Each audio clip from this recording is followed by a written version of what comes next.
오늘 세 번째 드림절 예배 오신 여러분 진심으로 환영하고 축복합니다. 우리 옆 사람과도 인사하겠습니다. 잘 오셨습니다. 예배 승리합시다. 하나님은 영이시니 예배하는 자가 성령과 진리로 예배할지니라 하셨습니다. 이제 여러분 모두를 성부와 성자와 성령 이름으로 진심으로 예배에 초대합니다. 다 같이 신앙고백하심으로 주 예배 시작하겠습니다.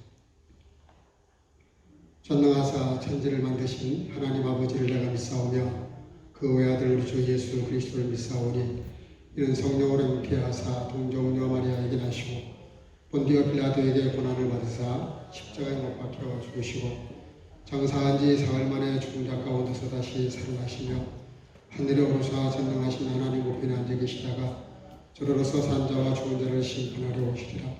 성령을 믿사오며 거룩한 공예와 성도가 서로 교통하는 것과 죄를 사하여 주신 것과 몸이 다시 사는 것과 영원히 사는 것을 믿사옵나이다. 아멘. 자리에 앉으셔서 찬송가 106장을 부르겠는데 소리를 조금 낮추셔서 작은 소리로 해주시기를 바랍니다.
우리를 대표해서 기도하시겠습니다. 다 같이 기도하겠습니다. 우리의 구원자 되시고 은혜가 풍성하신 사랑의 주 하나님 아버지, 어려운 상황 속에서도 저희들을 지켜보고 하시고 인도하여 주셔서 주님 앞에 나와 예배드릴 수 있도록 역사하여 주심을 감사드립니다. 허물 많고 연약한 저희들의 모습이지만 이 시간 겸손히 머릿속에 주님의 은혜를 구하며 내 자신을 내려놓고 예배드리오니 저희의 허물을 용서하시고 저희의 예배를 받아주시옵소서. 성령으로 우리의 마음을 열어주시사 살아있는 예배가 되도록 인도하여 주시고 오직 주님께만 영광 부를 수 있는 예배가 되게 하여 주옵소서. 오늘 목사님을 통해 받는 말씀이 우리의 심령에 뜨겁게 감동되게 하시사 그 말씀을 잘 듣고 새겨서 깊게 뿌리내리며 풍성한 열매를 맺어갈 수 있도록 성령으로 은혜 입혀 주옵소서. 또 저희 목사님 한 주간 내내 수요 성경 공부와 금요 기도회를 온라인으로 인도하시고 주일 예배를 위해 기도로 준비하고 인도에 가실 때마다 지치지 않게 하시고 힘 주시고 위로해 주셔서 맡겨진 사명 잘 감당케 하옵소서. 또 이 자리에 함께한 성교교회 식구들과 가족들 그리고 어린아이들을 지켜주시고 빛 되시고 보화 되신 주님을 마음에 담고 주님을 믿고 따름으로 그 안에서 아름다운 향기를 드러내며 온유함과 따스한 빛을 비출 수 있도록 축복하시고 주님의 사랑 안에서 좋은 관계를 맺어갈 수 있도록 축복해 주시옵소서. 오늘도 우리가 드리는 모든 예배의 순서를 받아주시고 예배를 돕는 손길마다 주님의 은혜로 함께 하옵소서. 이 모든 말씀 감사드리며 우리 주 예수 그리스도의 이름으로 기도드리옵나이다. 아멘.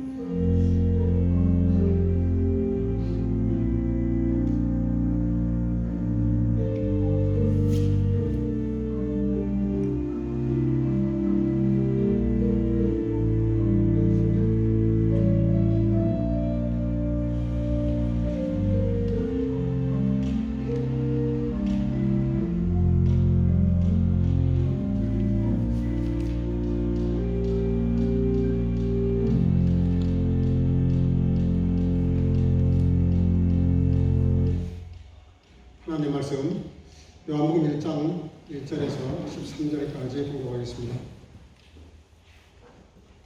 태초에 말씀이 계시니라.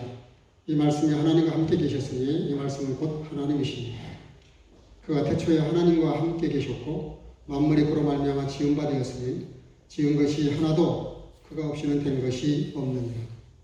그 안에 생명이 있었으니 이 생명은 사람들의 빛이라. 빛이 어두움에 비추되 어둠에 깨닫지 못하더라. 하나님께로서 보내심을 받은 사람이 났으니 이름은 요한이라. 저가 증거하러 왔으니 곧 빛에 대하여 증거하고 모든 사람으로 자기를 인하여 믿게 하려 함이라. 그는 이 빛이 아니요 이 빛에 대하여 증거하러 온 자라. 참빛 곧 세상에 와서 각 사람에게 비치는 빛이 있었나니 그가 세상에 계셨으며 세상은 그로 말미암아 지은 바 되었으되 세상에 그를 알지 못하였고 자기 땅에 오매 자기 백성이 영접지 아니하였으나 영접하는 자 곧 그 이름을 믿는 자들에게는 하나님의 자녀가 되는 권세를 주셨으니 이는 혈통으로나 육종으로나 사람의 뜻으로 나지 아니하고 오직 하나님께로서 난 자들이니라. 아멘. 자리에 앉으시고요. 오늘은 김동영 형제님이 하나님께 찬양으로 영광 돌리겠습니다.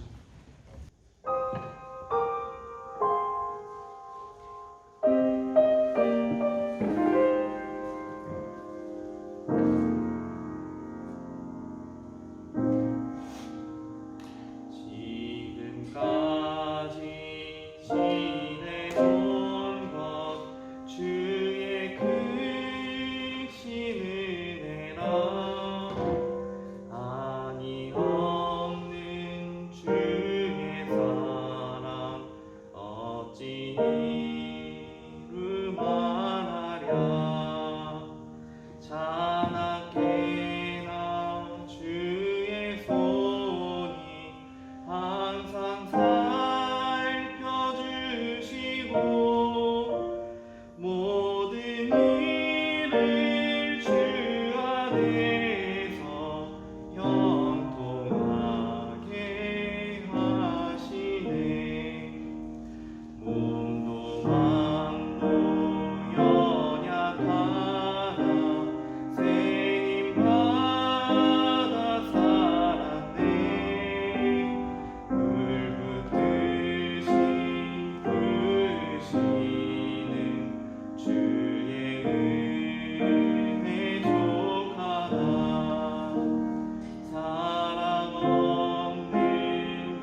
감사합니다. 오래전에 130년의 전통을 가진 링글링 브로즈라고 하는 유명한 미국 서커스단이 여기서 공연을 하게 됐습니다. 근데 한참 서커스가 진행되고 있는 중에 갑자기 정전 사태가 일어났습니다. 근데 그때 마침 그 정전 사태가 일어났을 때 네 마리의 그 호랑이를 조련사가 이렇게 데리고 제주를 부리고 있는 그런 시간이었습니다. 굉장히 위험한 순간이었습니다. 불이 완전히 나가버렸으니까 혹시 호랑이 네 마리가 또 놀래서 그리고 상황 변화 때문에 청중을 공격하거나 혹은 또 조련사를 해치지 않을까 이런 걱정들 때문에 굉장히 이렇게 긴장을 했는데 1분 정도 그 정전이 됐는데 마치 그냥 그 수십 시간이 지나가는 것 같은 그런 순간에 모두를 숨지고 있는데 놀라운 건 이 조련사가 그 전혀 변함없이 동요함이 없이 불이 꺼진 상태에서 채찍 소리와 그 호랑이들을 다루는 그런 소리가 울리는 거예요. 들리는 거예요. 나중에 이제 불이 켜진 다음에 보니까 이 호랑이들도 전혀 흐트러짐이 없이 그 제주를 계속 부리고 있었던 거예요. 어두운 중에도. 모든 사람들이 너무 놀란 나머지 또 그 장면이 너무나 신비스러워서 일어나 기립박수를 보냈다고 합니다. 나중에 기자가 물었대요.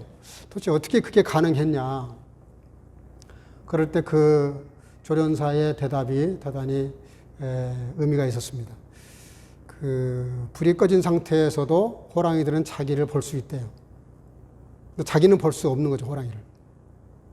그런데 그때 그 조련사가 자기가 호랑이를 보지 못한다는 것을 느끼게 하는 순간 호랑이들이 전혀 예상 밖의 돌발 행동을 할 수 있다는 거예요.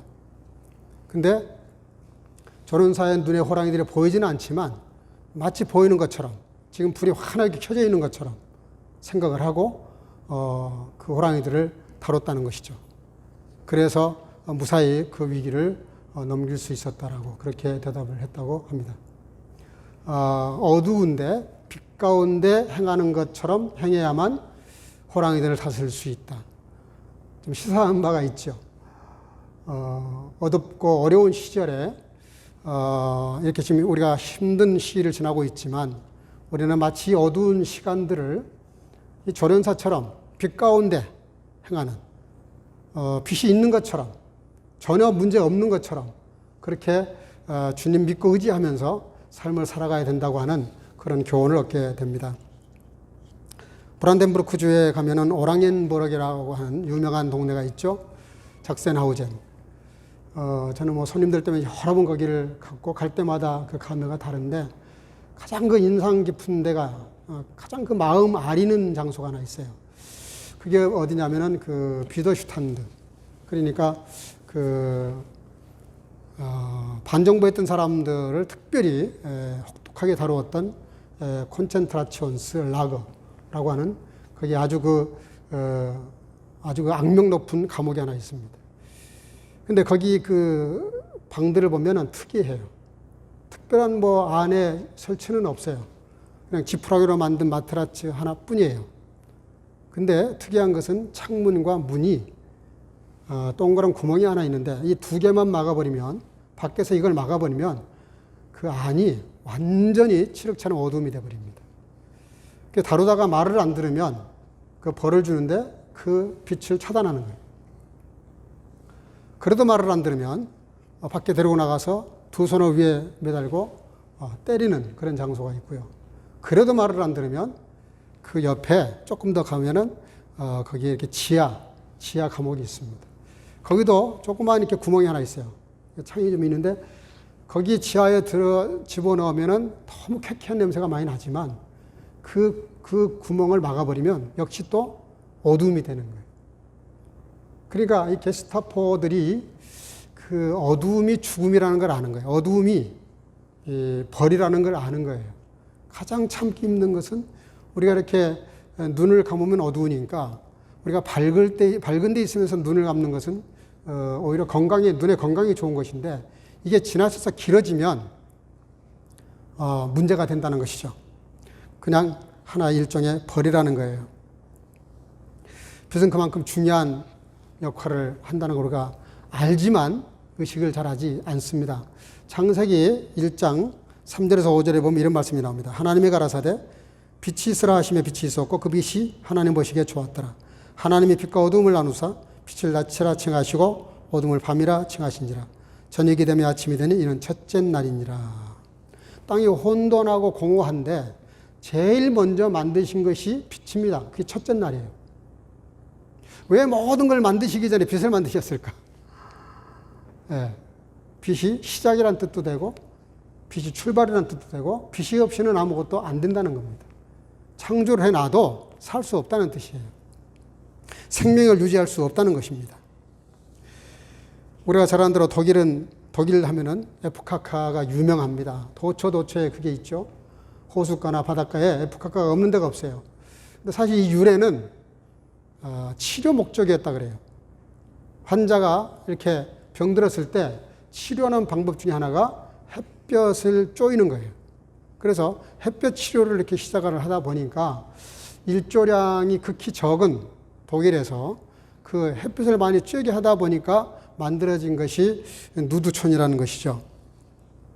출애굽기 10장에 보면 하나님께서 모세를 통해서 내리신 벌이 있죠. 3일 동안 벌을 내리셨는데요. 그게 뭐냐면 3일 동안 햇빛을 가려버리신 거예요. 흑암 가운데 두신 거예요.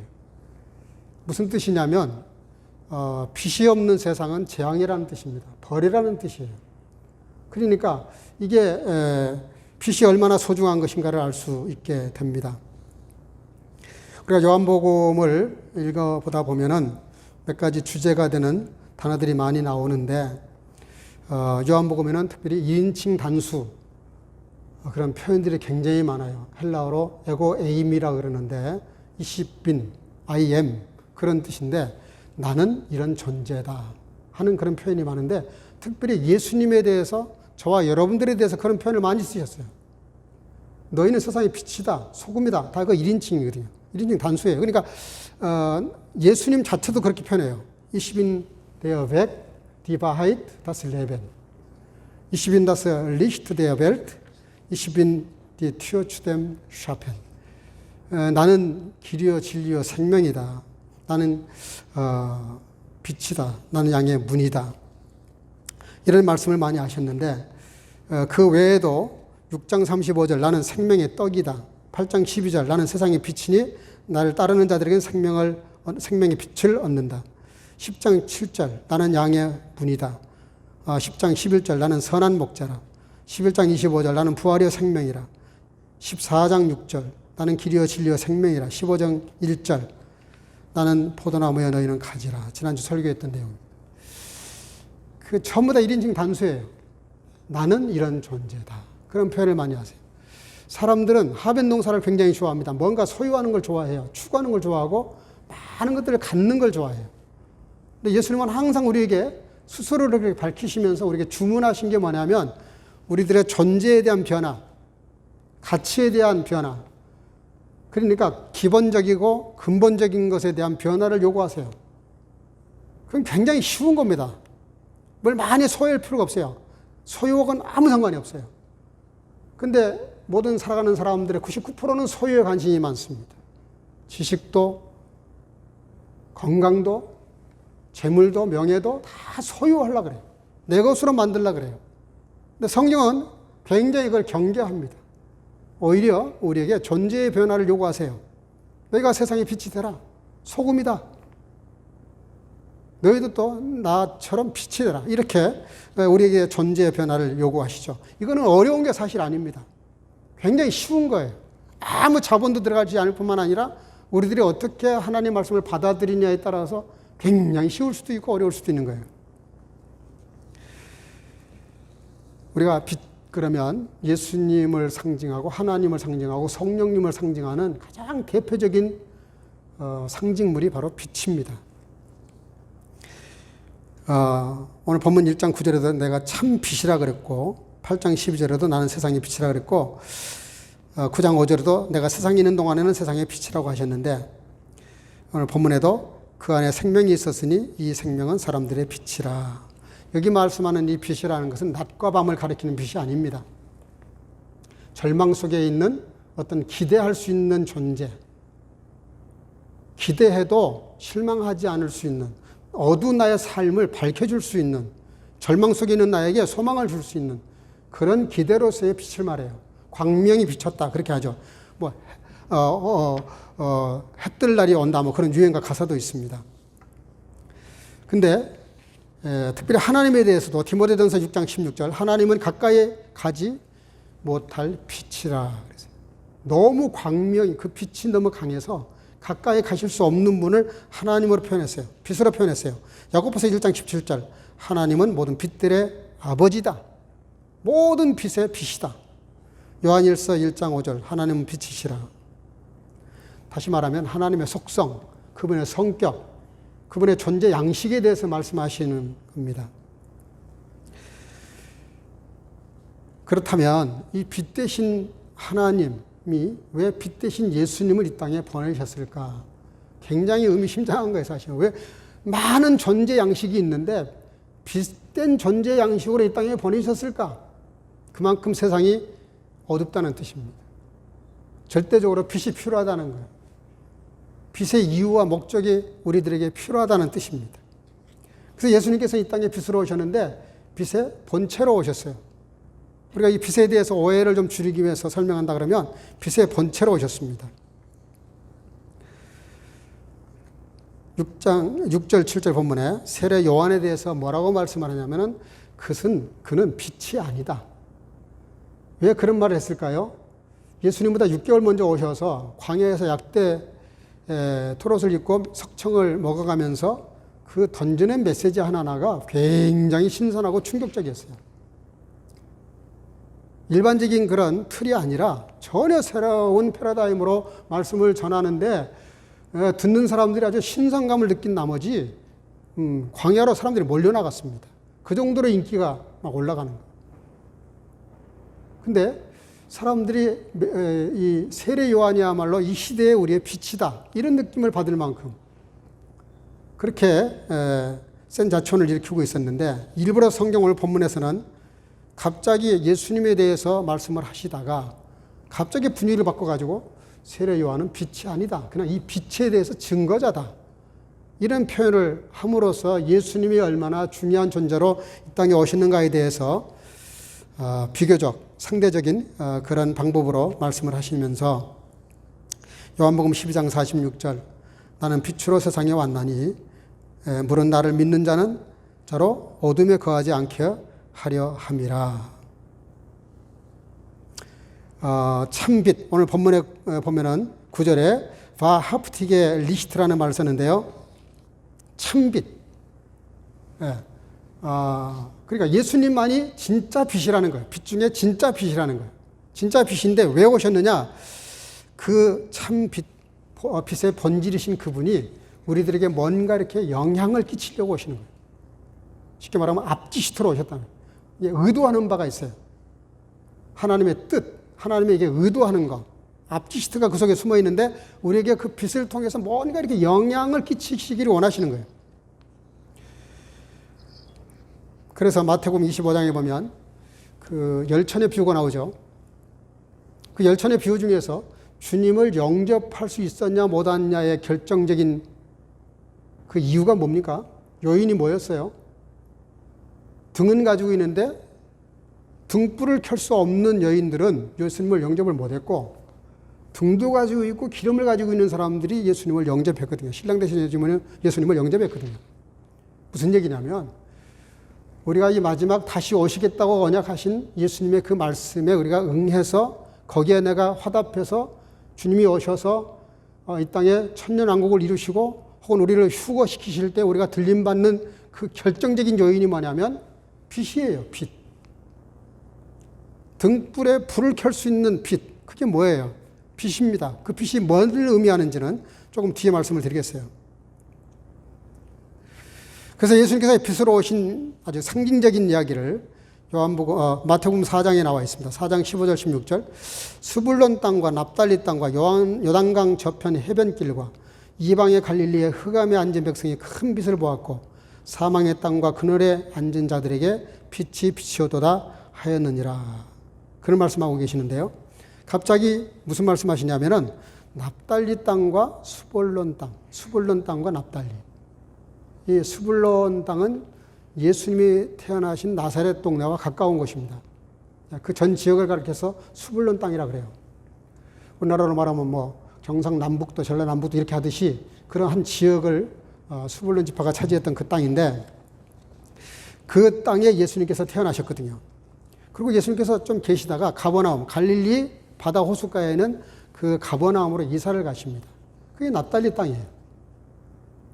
근데 예수님이 이 땅에 빛으로 오셨는데 이 스불론 땅과 납달리 땅이 광명을 받다, 빛을 받다. 예. 해뜰 날이 이 동네에 왔다. 그런 표현이에요. 무슨 얘기냐면 스불론 땅과 납달리 땅은 그 당시에 유대 땅이, 그러니까 이스라엘 땅이면서도 이방의 땅 그랬어요. 사마리아 위에 있었거든요. 그러니까 얼마나 그 지역이 낙후되고 못 살고 문제가 많았는지 이방의 갈릴리여 그런 말씀이 나옵니다. 그러니까 마치 개나 소, 돼지, 짐승 취급했던 사마리아보다 더 천대하고 무시했던 땅이에요. 스불론 땅과 납달리 땅. 근데 그 땅이 예수님으로 말미암아 빛을 받다. 그런 뜻, 그렇게 말씀하고 있어요. 이게 무슨 뜻입니까? 개천에 용났다. 그런 뜻입니다. 속된 말로 말하면. 그렇게 천대받던 땅에 예수님이 태어나시면서 그리고 예수님이 가버나움으로 갑자기 이사를 가셔서 거기서 그 캠프를 차려놓으시고 그리고 전도 사업을 계속 하시는 거예요. 그러니까 갑자기 그 갈릴리 땅, 그냥 고기나 잡아서 먹고 사는 그런 그 어촌 중심으로 예수님이 별로 그 장소를 벗어나지 않으세요. 쉽게 말하면 그렇게 예수님이 거기서 활동하시는 바람에 그 땅이 지금은 전 세계에서 모르는 사람이 없을 만큼 나사렛과 가버나움과 갈릴리가 유명해졌다. 쉽게 말하면 예수님이 거기에 태어나심으로 그만큼 엄청난 영향을 끼친 그것을 이렇게 빗대어서 그것을 이렇게 비유로 해서 예수님이 이 땅에 빛으로 오신 것이 얼마나 큰 영향력이 있는 것인가에 대해서 마태는 그렇게 이해해서 그렇게 말씀을 기록한 거예요. 뿐만 아니라 예수님은 오늘 본문 4절 5절에 보니까 구원의 빛으로 오셨어요. 그 안에 생명이 있었으니 이 생명은 사람들의 빛이라. 빛이 어둠에 비추되 어둠이 깨닫지 못하더라. 9절 10절. 참빛 곧 세상에 와서 각 사람에게 비치는 빛이 있었나니 그가 세상에 계셨으며 세상은 그로 말미암아 지은 바 되었을 때 세상이 그를 알지 못하였고 자기 땅에 오며 자기 백성이 영접지 아니했다. 빛으로 오셨는데 일반적으로 그렇잖아요. 어두운 방에 성냥불 하나만 딱 켜도 환해집니다. 어둠을 물리치려고 일부러 싸울 필요가 없어요. 그냥 불을 하나 딱 켜면 어둠은 자연히 사라져요. 종종 세상에 악한 사람들과 싸우려고 덤비는 사람들이 있습니다. 특별히 기독교인들조차도 그들이 싸우는 방식으로 싸우려고 해요. 한마디 욕을 하면 두 마디 욕을 합니다. 오른밤 뺨을 때리면 두들겨 펴려 그래요. 대단히 어리석은 행동입니다. 여러분, 어둠과 싸우는 방식은 그런 방식이 아닙니다. 세상에 악하고 기독교인들 핍박하고 잡아 죽일 수도 있어요. 순교 당할 수도 있어요.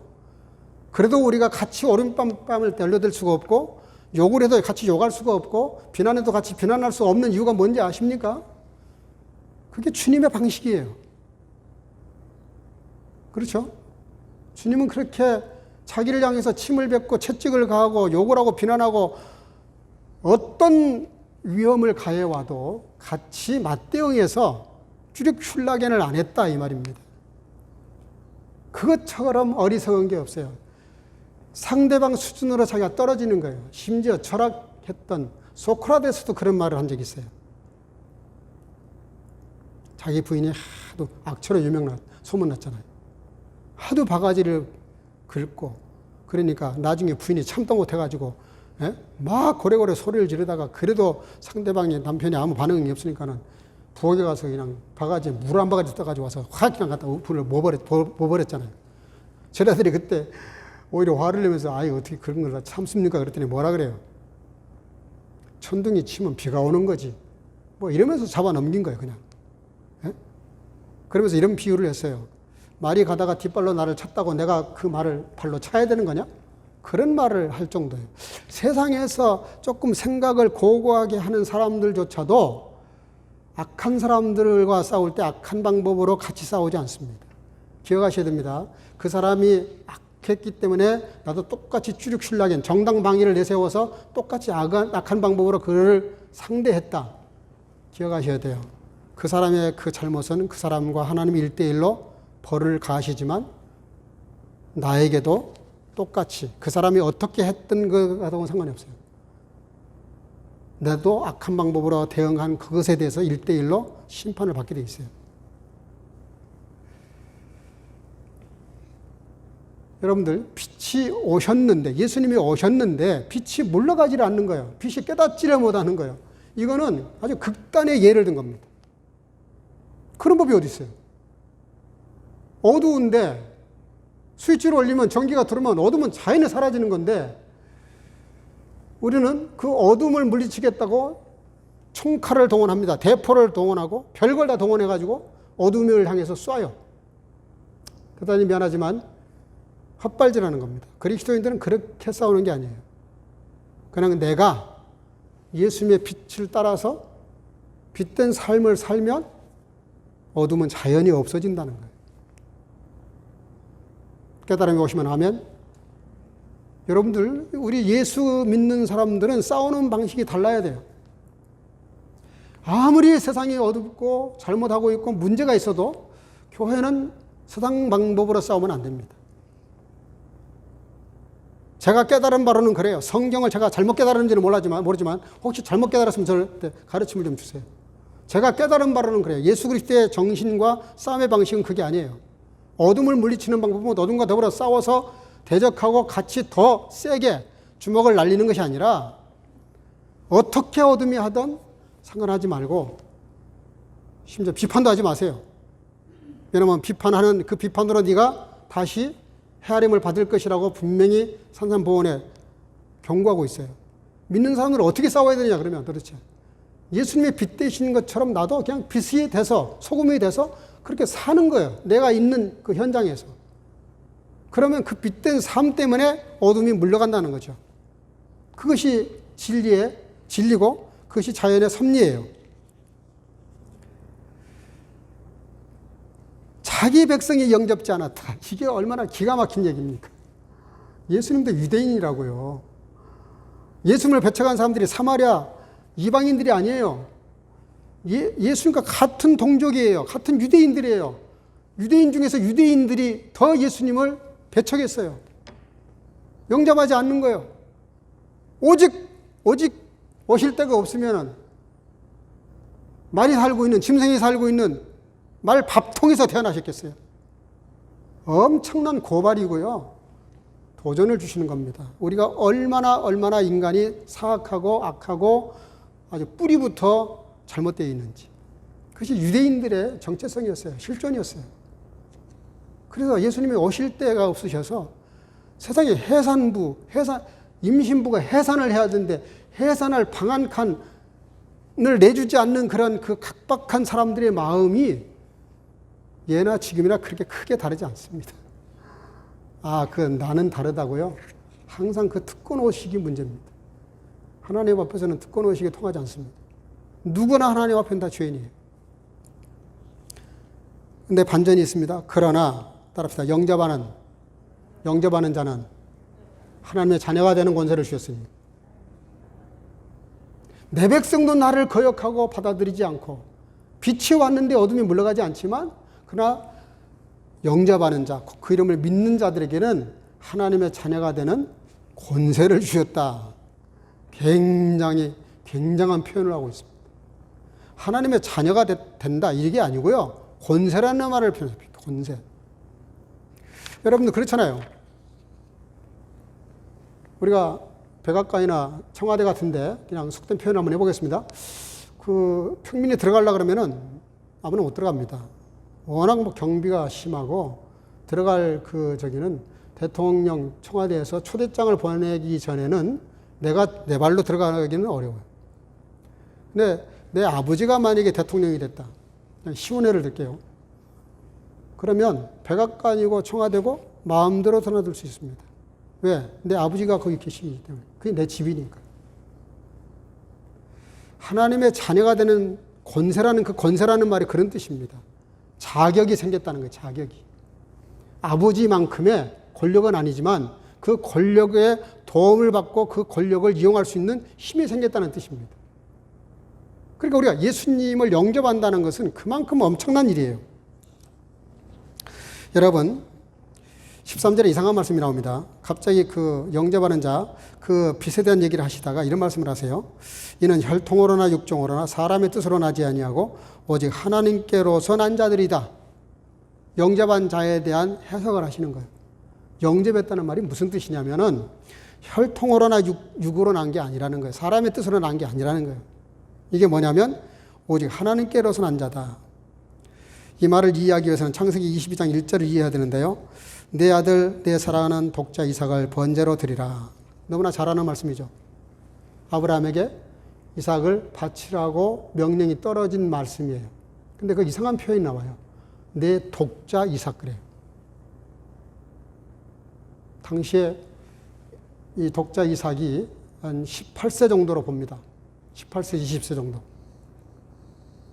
그러면 14살이나 더 먹은 형님인 이스마엘이 있어요. 엄연히 이스마엘도 아브라함의 자식입니다. 근데 성경은 뭐라고 말하냐면은 내 독자 그래요.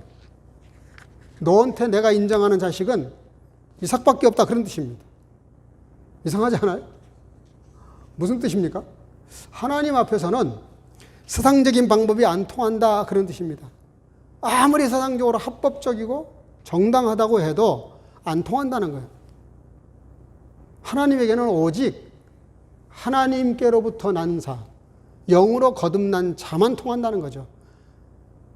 세상적으로 아무리 나이가 많고 능력이 많고 지혜가 많아도 인정하지 않는다는 거예요.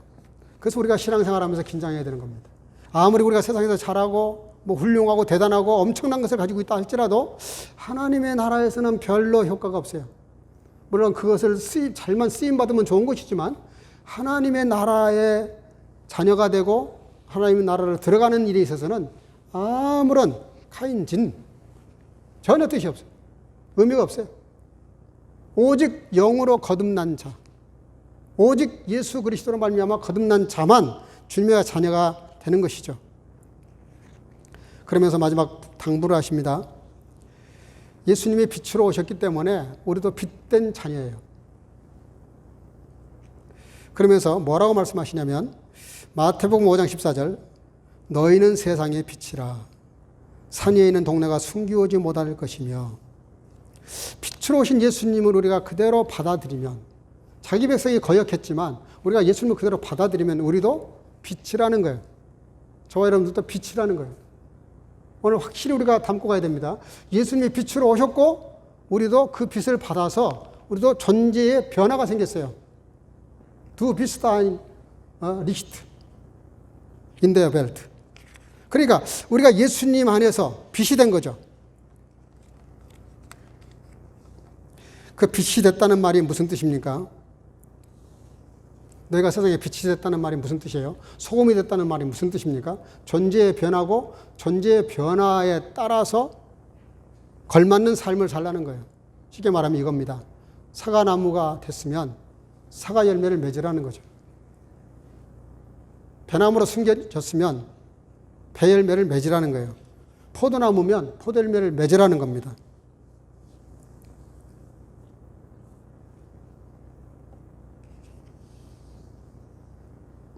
초대교회처럼 그들의 성령이 임재하셔서 거듭나니까 성령으로 거듭나니까 갑자기 삶이 확 바뀌어버리잖아요. 우리가 삶과 근본적인 변화에 대해서 혼동하면 안 됩니다. 초대교회는 분명히 삶이 변화된 게 아니에요. 근본적으로 영이 성령으로 거듭난 겁니다. 성령이 임재하셔서 성령으로 거듭나 버리니까 따라오는 열매로서 그 열매가 뭐예요?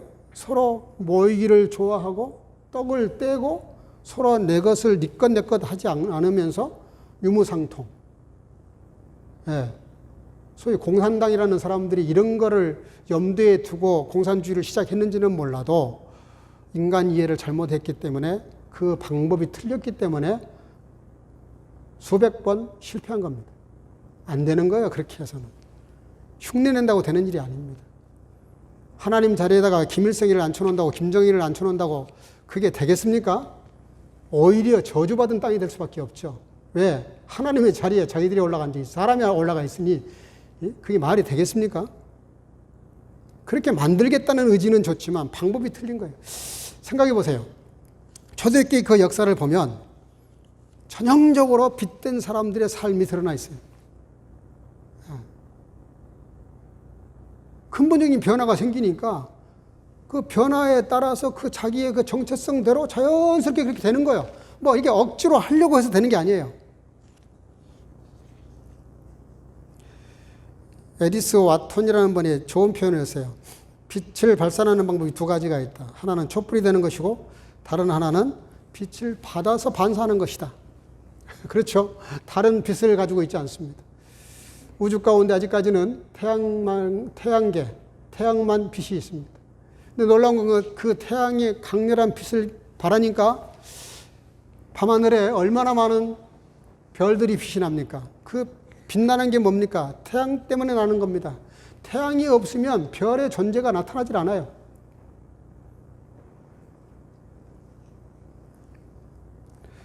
원래 빛이라고 하는 것은 드러내는 속성이 있습니다. 드러내는 속성이 있어요. 마태복음 5장 15절 사람이 등불을 켜서 말 아래 두지 아니하고 등경 위에 두나니 이러므로 집안 모든 사람들에게 비추느니라. 여러분 우리 교회도 이게 450년 된 종이 있습니다. 저기 지금 타워펜하는 저것도 있고요. 우리 교회가 상당히 그 댕크말 슈츠로 돼 있어요. 2차 대전 때 모든 종들을 떼다가 대포 만들었는데 이 종은 잘 숨겨놨기 때문에 2차 대전 때 망가지지 않고 그대로 보존이 돼가지고 베를린 시장역에 와서 이 종 다룰 때 행사를 가진 적이 있어요. 여러분 종이란 건 쳐야 때려야 소리가 나죠. 드럼은 두들겨야 소리가 납니다. 그리스도인이라는 게 뭐냐면 우리들의 삶 속에서 뭔가 활동이 있어야 되는 거예요. 뭔가 이렇게 삶이 있어야 되는 거예요.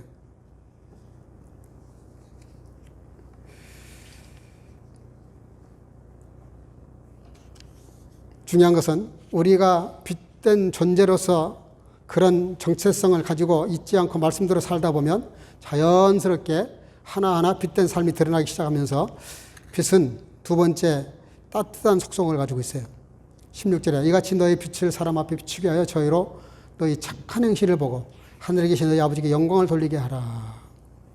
빛은 어둠을 밝히기도 하지만 우리에게 따뜻함을 줍니다. 열 에너지를 준단 말이에요. 그래서 얼마나 그 빛이 소중한지 몰라요. 저도 그 가르텐의 그 과일 나무들을 이렇게 가꾸면서 정지도 해주고 뭣도 이렇게 하면서 했는데 참 희한한 그 현상을 봤어요. 아무리 그 나무에다가 밧줄을 매가지고 뒤로 잡아 당겨도 이렇게 응달이 진 그늘진 대로는 가지가 뻗어가질 않아요. 아무리 말리고 잘라도요 빛 있는 쪽으로 계속 싹이 나오고 그쪽으로 나가지 그 이상하게 응달 쪽으로는 어떤 화초도 어떤 나무도 빛이 없는 쪽으로 뻗어가는 걸 본 적이 없어요. 그 참 희한하죠. 네, 모든 크고 작은 열매들을 보면 빛이 있는 쪽에 튼실하게 이렇게 맺혀져요. 빛이 얼마나 소중한 생명력이 있는지를 알 수 있어요. 근데 빛을 보면 이 빛이 우리들의 그 삶을 따뜻하게 만들어주는 그런 선한 행실이 많이 나타날 수밖에 없어요. 초대교회 7 집사를 선택해서 세울 때 기준이 딴 거 아니었어요. 착하고 성령이 충만한 지혜로운 사람이었어요. 그 착하다는 말이 나와요. 착하다는 말이 뭐냐면 남을 따뜻하게 해주는 사람입니다. 1938년 노벨 문학상을 받았던 사람, 그러면 누군지 금방 생각나실 거예요. 펄벅이라고 하는 펄벅 여사. 그분이 1960년대에 우리나라를 방문한 적이 있습니다. 근데 이분이 우리나라를 방문해가지고 시골길을 걷다가 희한한 장면을 봐요. 그 농부가 지게에다가 한 짐을 치고, 그리고 소가 달구지를 끌고 가는데 달구지에도 한 짐을 졌어요. 자기가 이렇게 가만히 보는데 이상한 걸 느낀 거예요.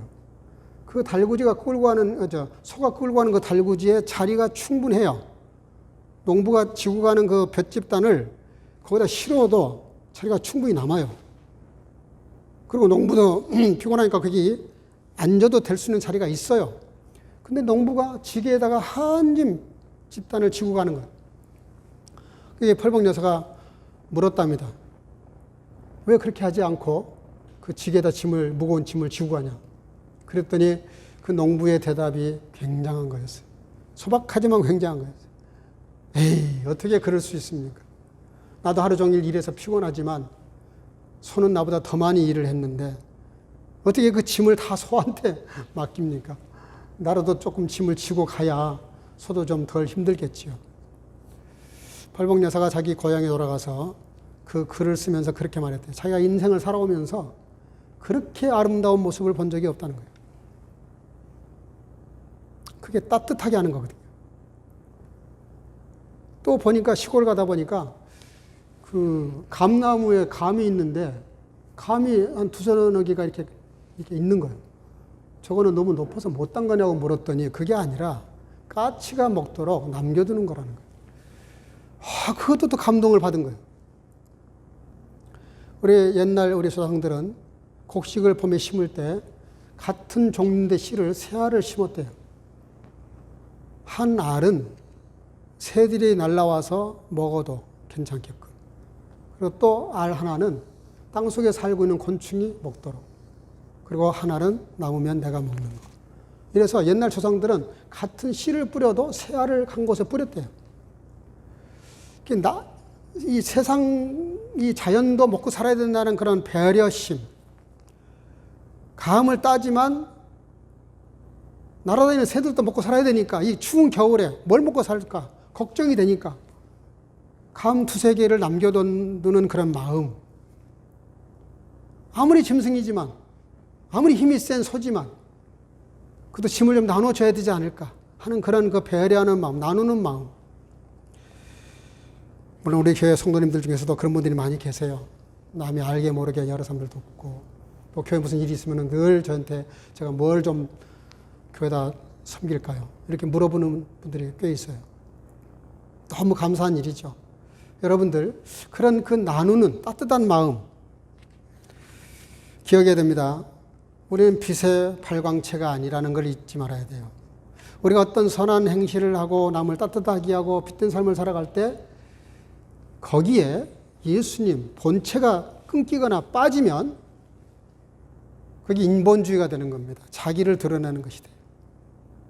우리는 빛의 발광체가 아니에요. 반사체예요. 우리가 달을 보고 교훈을 받아야 됩니다. 달을 보세요.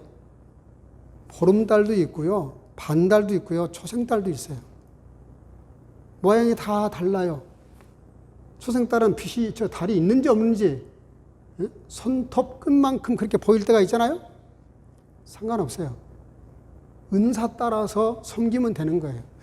내가 그게 능력이 안 되는데 자기를 다 망가뜨려 가면서까지 봉사하고 섬기라는 것이 아니에요. 내게 주신 은사를 은사대로 내 마음에 오는 성령의 감동에 따라서 누가 시키지 않아도 혹은 또 누가 부탁을 하면 이렇게 섬기는 마음. 그것이 예수님을 의식하기 때문에, 예수님 때문에 그 일을 한다면 그게 진짜 신본주의고 거듭난 사람이고 빛된 예수님을 우리가 마음속에 담고 살아가는 것이죠.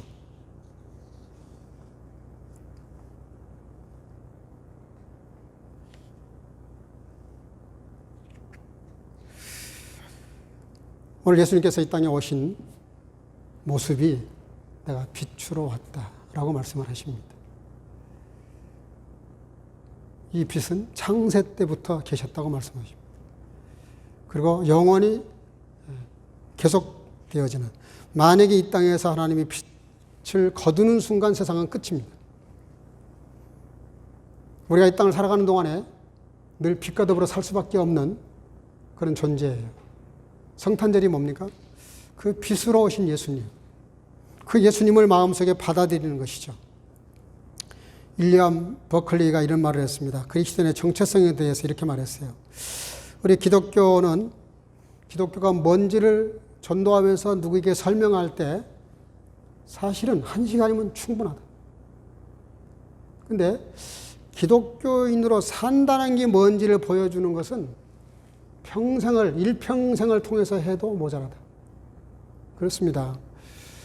우리가 성탄절을 맞이해서 성탄절에 예수님, 우리가 이 땅에 빛으로 오신 예수님을 마음속에 영접했다면 그 영접하는 자, 곧 그 이름을 믿는 자들에게는 하나님의 자녀가 되는 권세를 주셨는데, 이 권세는 만용이 아닙니다. 권리가 아니에요. 섬김의 자격을 부여하신 거예요.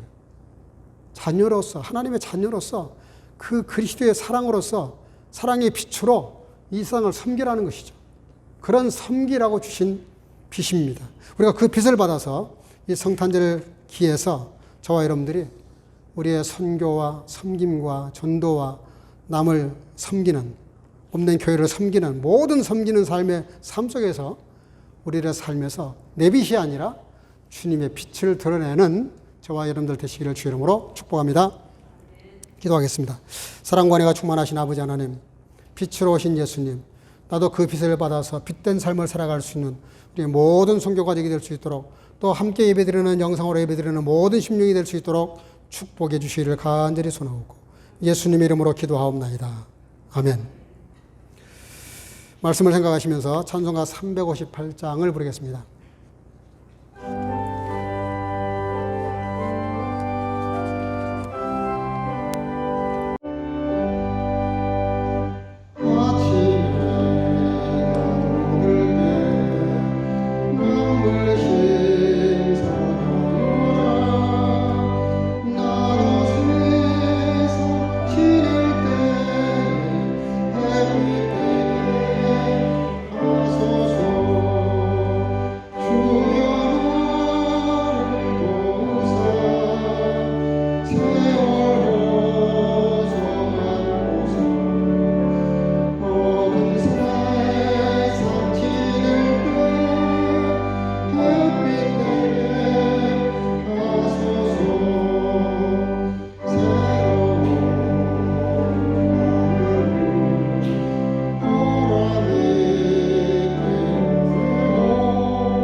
이것주 앞에 나와 있는 귀한 시간에 여러 모습으로 예물을 드렸습니다.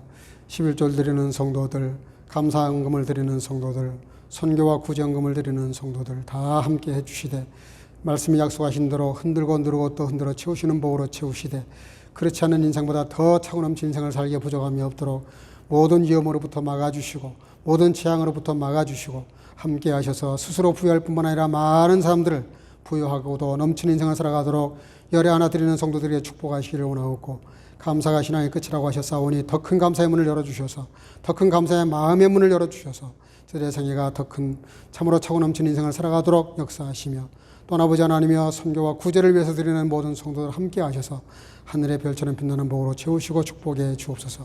주령금을 드리는 모든 성도들 함께 하시고 이 한 주간도 주님과 동행하며 승리케 하시고 또 어린 생명들에게 함께 하셔서 늘 믿음으로 자라서 하나님과 사람 앞에 존귀한 자가 되어 하나님의 나라와 이 땅에서 큰 빛을 드러내는 귀한 삶으로 축복해 주시기를 간절히 소원하옵고 예수님의 이름으로 축복하며 봉헌하며 기도하옵나이다.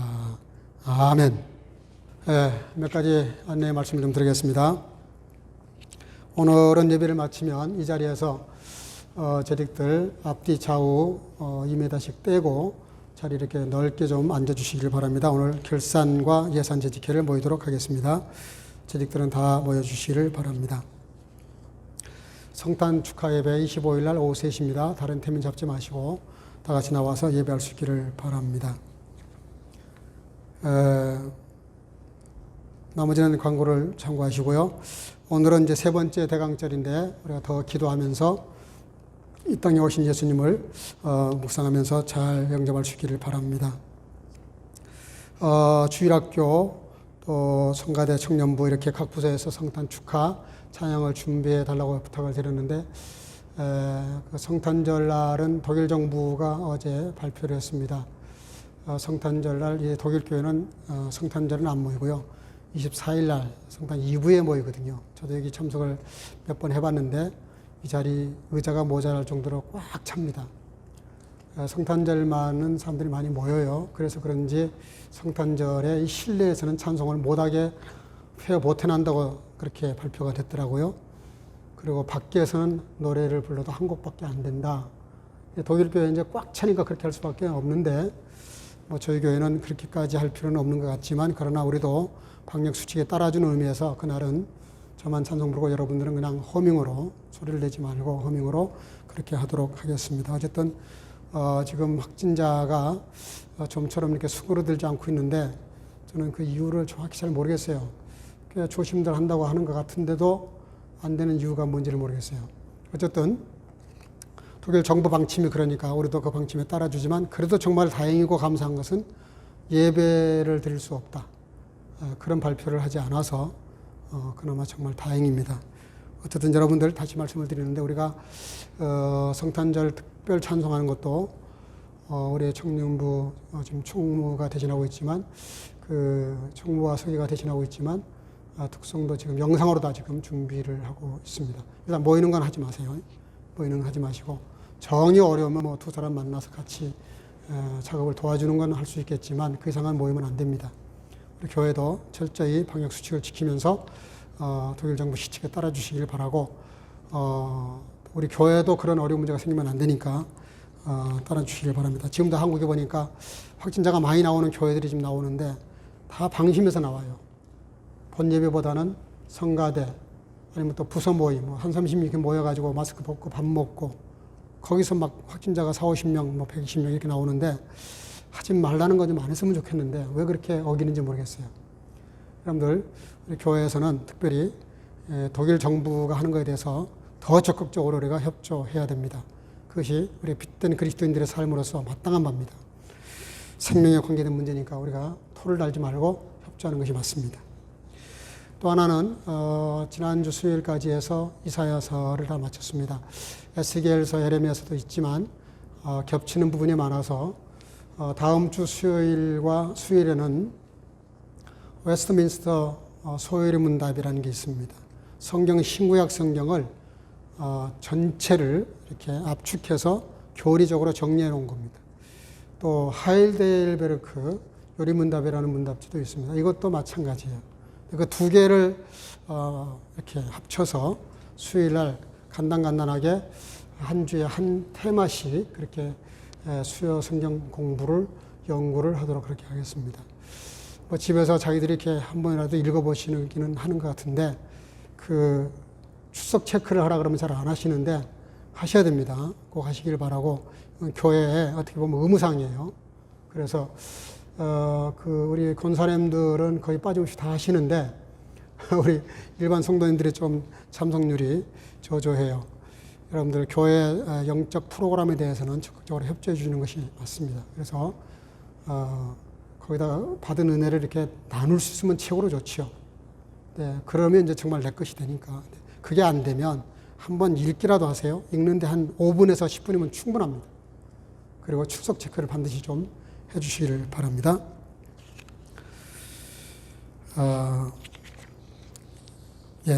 주중에 혹시 어려움이 있는 분들은 저한테 시간 따지지 마시고 연락 주시기를 바랍니다.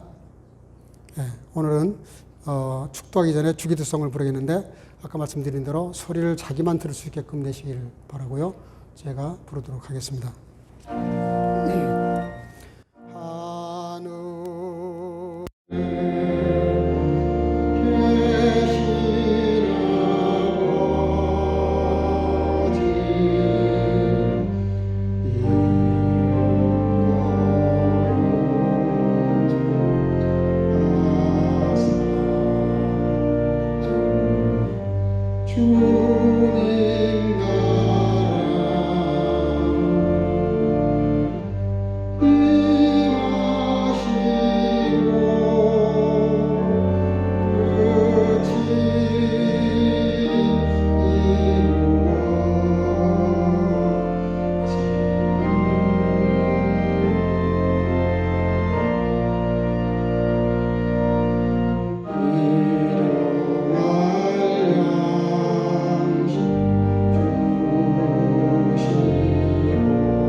Ich bin gekommen in der Welt ein Licht, auf das war an mich geglaubt, nicht in der Finsternis bleibt.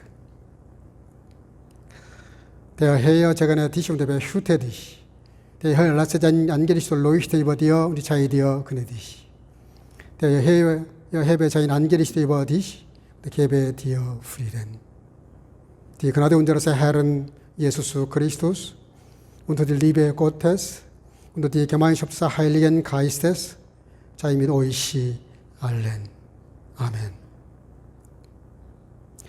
나는 빛으로 세상에 왔나니 물은 나를 믿는 자로 어두움에 거하지 않게 하려 함이로라. 여호와는 너에게 복을 주시고 너를 지키시기를 원하며 여호와는 그 얼굴로 내게 비추사 은혜 베푸시기를 원하며 여호와는 그 얼굴로 내게로 향하여 드사 평강 주시기를 원하노라. 이제는 우리 구주 예수 그리스도의 놀라우신 은혜와 하나님 아버지의 극진하신 사랑하심과 성령님의 교통으로 충만케 하시니 오늘도 지륵처럼 어두운 세상에 한 줄기 빛으로 오신 예수님을 마음속에 영접하고 그 빛을 가지고 빛된 삶을 살기를 마음속에 결단하고 돌아가는 사랑하는 온 성교가족 머리 위에와 함께 영상으로 예배드리는 모든 주의 지체들 머리 위에 이제로부터 영원토록 함께 있을지어다. 아멘.